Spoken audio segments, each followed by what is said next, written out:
तीन दोस्त आयेशा, सारा और नीहा शहर की हलचल से दूर घूमने के लिए निकली थीं। उनकी छुट्टियां चल रही थीं, इसलिए कार में हंसी ठिठोली और खुशगवार बातचीत का माहौल बना हुआ था। रात का समय था, घड़ी में 2:30 बज चुके थे और तीनों धीरे धीरे थक चुकी थीं। हवा ठंडी थी और सड़कें सुनसान थीं। अचानक सड़क के किनारे उन्हें एक पुरानी और वीरान हवेली दिखाई दी। दीवारें टूटी हुई थीं, खिड़कियां हवा में हिल रही थीं। चारों तरफ अजीब सी खामोशी छाई हुई थी, जैसे समय वहां रुक गया हो। आयेशा ने हल्की लेकिन घबराई हुई आवाज में कहा, मुझे ये जगह बिल्कुल ठीक नहीं लग रही। हम गाड़ी में ही रुक जाते हैं। तुम हर बात पर डर जाती हो। एक रात ही तो है, कुछ नहीं होगा। नीहा ने भी सिर हिलाया और उसकी बात मान ली। आखिरकार तीनों हवेली की ओर बढ़ गईं। उनके कदमों की हल्की आवाज़ें सुनाई दे रही थीं। दरवाजे तक पहुंचते पहुंचते हवा और ठंडी महसूस होने लगी। आयेशा ने दरवाज़ा खटखटाया। हेलो, कोई है? लेकिन अंदर से कोई जवाब नहीं आया। सारा ने कहा, लगता है यहाँ कोई नहीं रहता। थोड़ी हिचकिचाहट के बाद वे अंदर चली गईं। हर कदम पर पुरानी लकड़ी की दरारों से अजीब सी आवाज़ें आ रही थीं। हवा में धूल और नमी की खुशबू थी। आखिरकार आयेशा के कहने पर तीनों ने फैसला किया कि वे एक ही कमरे में सोएंगी। कमरा पुराना और अंधेरा था। दीवारों पर पुराने चित्र लटके हुए थे, जो किसी तरह देख रहे हों ऐसा एहसास दे रहे थे। कुछ देर बाद सारा हंसते हुए बोली, अभी मुझे किसी का साया नजर आया था। आयेशा घबराकर बोली, कहाँ? सारा हंस दी। अरे, बस मजाक कर रही थी। कुछ देर बाद सारा और नीहा सो गईं, लेकिन आयेशा की आंखों से नींद गायब थी। उसका दिल तेज तेज धड़क रहा था। उसने महसूस किया कि कमरे का हर साया जिंदा हो गया है। तभी कमरे के एक कोने में एक काला धुंधला सा साया धीरे धीरे उसकी ओर बढ़ा। आयेशा की सांसें तेज हो गईं। वो जोर से चीख पड़ी। उसकी चीख सुनकर सारा और नीहा की आंखें खुल गईं।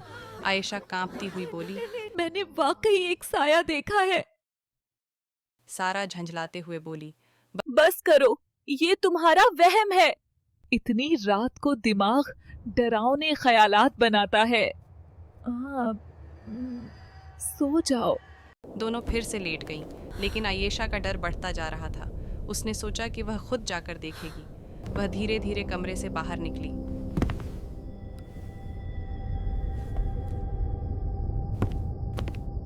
सन्नाटा इतना गहरा था कि हर छोटी आवाज डबल हो रही थी। हवा में अजीब ठंडक और रहस्यमय एहसास महसूस हो रहा था। कुछ ही पल बाद उसकी दिल दहला देने वाली चीख पूरी हवेली में गूंज उठी। सारा और नीहा घबरा कर उठीं और बाहर दौड़ीं। आयशा, कहाँ हो?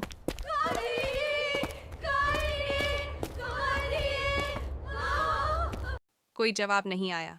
तभी स्टोर रूम से एक धीमी आवाज सुनाई दी, मैं यहाँ हूँ। डर के मारे वे धीरे धीरे वहां पहुंची।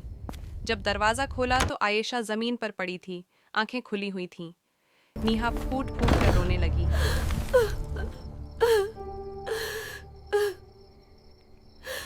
सारा कांपती हुई बोली, हमें यहाँ नहीं आना चाहिए था। दोनों अपनी जान बचाने के लिए बाहर के दरवाजे की तरफ दौड़ीं, लेकिन दरवाज़ा खुल ही नहीं रहा था। ठीक इसी समय अंधेरे से एक अजीब डरावना साया धीरे धीरे उनकी तरफ बढ़ने लगा। वह ज़मीन पर नहीं चल रहा था, बल्कि दीवारों और छत से चिपक कर बढ़ रहा था। नीहा चीख पड़ी, ये क्या है? हमें छोड़ दो।